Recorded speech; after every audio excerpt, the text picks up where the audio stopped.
này mua được thì tua tua vỏ tua chả à.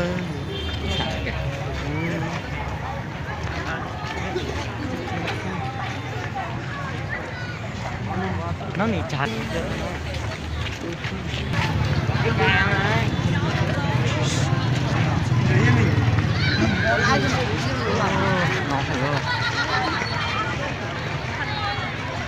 chế nhau được nhỉ?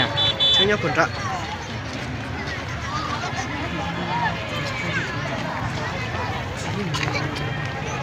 Em bây giờ tao chỉ cho một cú lại chiều à hả?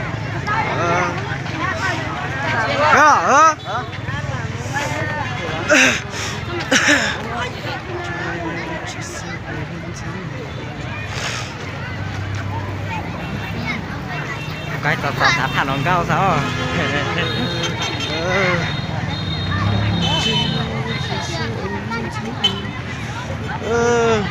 Chế hai giờ hai kia đấy nhỉ cả?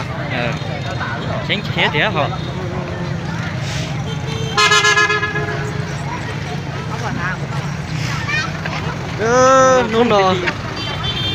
Nó có một chả chia nó chạy cơ mình chống cơ nữa.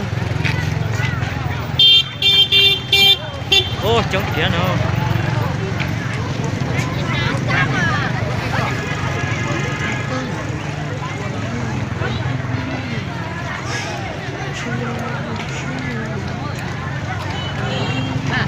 走这店铺这就是龙高走这是啊，只跑全部龙高了。Chống mà mất chống nữa mà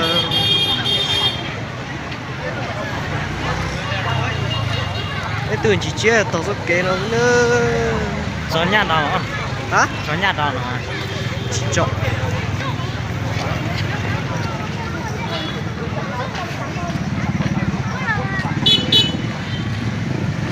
ô chúng ta cũng có lấy trả rồi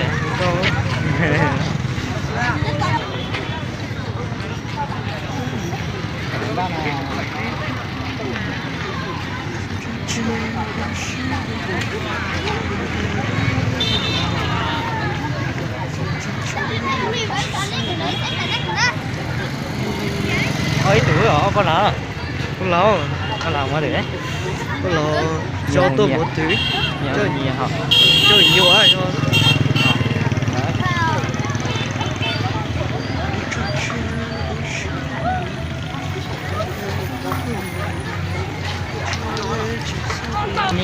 có vẻ giá khử chỉ một chiến chỉ thôi lần chỉ nó như một chống tường giá cửa cho nên là cờ là tụt là cờ thì muốn gì à nó chống cô tụt rồi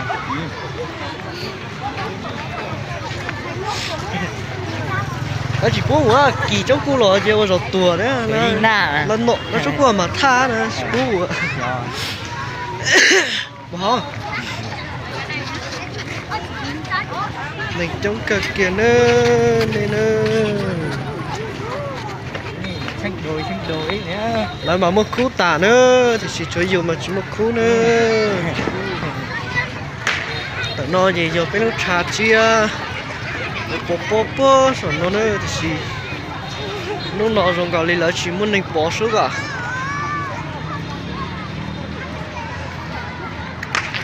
ở bên nó trà chia nó đá cực gạo tia mà này nhớ chỉ bù đó mình chỉ nhớ tao sổ cái tà sổ dưới đó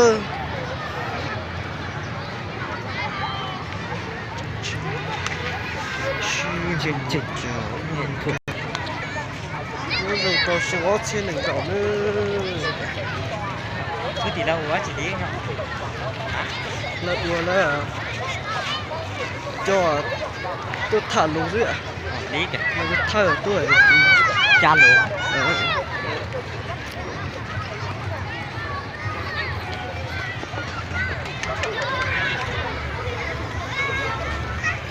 ai ở tụi ai rồi có cỡ có thay ở tụi muộn đấy nha tụi tôi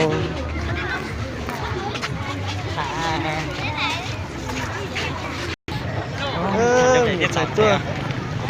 tôi ít bờ nó sẽ phải nâng cao thế à nó cơ chỉ về lào rõ ấy à chỉ phỉ lại nữa sao cho xả rõ tại sinh bác trên khu nó có cớ sao thì cho sẽ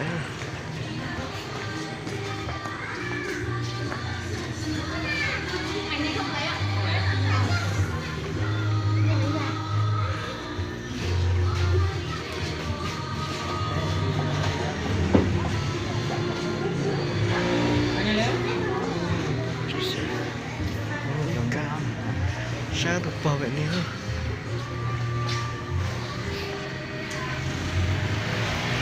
còn cao kìa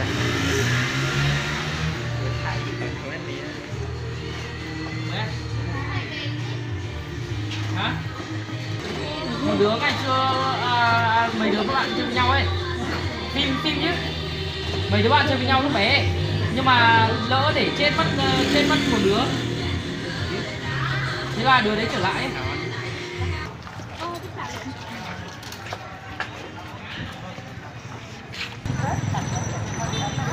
chống cần còn nữa tôi phải mù dùng chiều cao cạo quá nhỉ dùng chiều cao đi cứ thì nữa tôi phải mù chỉ chưa đi muốn nhớ là để điểm chỉ chưa chỉ là xử lý lột tê theo cái đấy mà hay điểm một bó này thì chỉ biết đây chỉ một bó chỉ biết chỉ chưa nữa một thiên long cao thả nữa thế ba nhận sai nó có cơ à mà mò xíu chỉ tao tên tới kia thế đó là nhưng mà thay đó tôi biết thay đổi